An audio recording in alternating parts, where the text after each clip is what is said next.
বোনেরা আছেন, ছোট ছোট প্রতিকারক যারা আছেন, আসসালামু আলাইকুম। আজকে আমরা এখানে এসেছি, আমাদের আজকে যারা এই আয়োজক যে একটা সুন্দর, তারা প্রতি বছরেই এই শিক্ষা উপকরণ আমাদের এই সমাজে দিয়ে থাকে। প্রতি বছরে কম বেশি দিয়ে থাকে। আজ থেকে 10-15 বছর আগে থেকে শুরু হয়েছে। আজকে সে অনুকরণে আজকে এই বছর শুরু করেছে। যারা মা বোনেরা আপনি আসলে অনেক কষ্ট করে এসেছেন, আপনাদের পারিবারিকভাবে অনেক কাজ থাকে। আপনাদের সন্তান লেখাপড়া করার জন্য কষ্ট করে এসেছেন, লেখাপড়া উপকরণ নেওয়ার জন্য।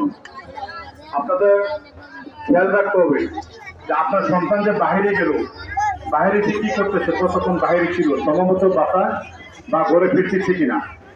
যেভাবে আমাদের অঞ্চলে মাদক ছড়িয়ে পড়েছে, আপনাদের সন্তান যদি মাদক সাথে জড়িয়ে যায়, এই যে পরিশ্রম করছেন সবকিছু বাদ হয়ে যাবে। কাজে এখন থেকে আপনার সন্তানকে আপনি গড়ে তুলতে হবে। এই ছেলেটা যদি মেয়েটাকে যদি আপনারা ভালোভাবে তুলে ধরতে পারেন, তাহলে সামনের দিকে এগেছে আপনাদের কষ্ট হবে না। এখানে লেখাপড়ার উপকরণ অত্যন্তই কম, কিন্তু এগুলো দিয়ে আপনাদের বাচ্চাদেরকে একটু উৎসাহিত করা হচ্ছে। বর্তমান প্রধানমন্ত্রী তারেক রহমান ঘোষণা দিয়েছেন, MA পাস পর্যন্ত উনি ফ্রি পড়াবেন। MA পাস পর্যন্ত কি করবে? ফ্রি লেখাপড়া করার সুযোগ দিবেন। আমাদের প্রধানমন্ত্রী তারেক রহমান এই ঘোষণা দিয়েছেন। এটাকে আপনারা জানেন? আপনারা জানেন কিনা MA পাস পর্যন্ত দিচ্ছে আপনাদেরকে ফ্রি করার জন্য? অনেক হয়তো জানেন না। তো কাজেই বাচ্চাদেরকে ভালো নাইলে চলাফেরা করার ব্যবস্থা করব, ভালো লেখাপড়ার জন্য করবো। সেই জন্য আমরা গার্জিয়ানের তরফ থেকে আমরা সবাই সচেতন থাকবো। এখানে আমাদের গ্রামে অনেকগুলো প্রাইমারি স্কুল আছে, হাই স্কুল আছে, গার্লস স্কুল আছে।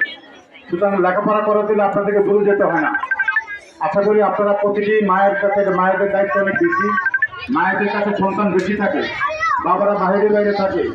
কাজে মায়েদের দৃষ্টিতেই সন্তানেরা বড় হবে এবং আপনাদের কাছাকাছি থেকে সন্তানদেরকে ভালো রাখতে হবে।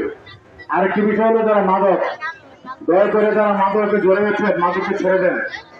মাদকের জন্য কঠিন আইন প্রয়োগ হবে এবং থানা প্রশাসন সহ সামাজিক আন্দোলন গড়ে তোলা হবে, মাদককে নির্মূল করতে হবে। সুতরাং মাদকের বিরুদ্ধে আমরা সবাই শিক্ষার জন্য থাকি। অনেক ব্যস্ততা আপনারা এখানে আছেন।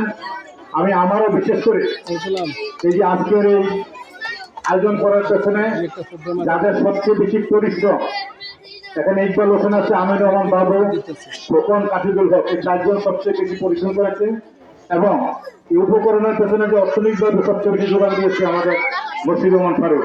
সবাইকে ধন্যবাদ জানিয়ে আমার বক্তব্য এখানে শেষ করছি। আসসালামু আলাইকুম।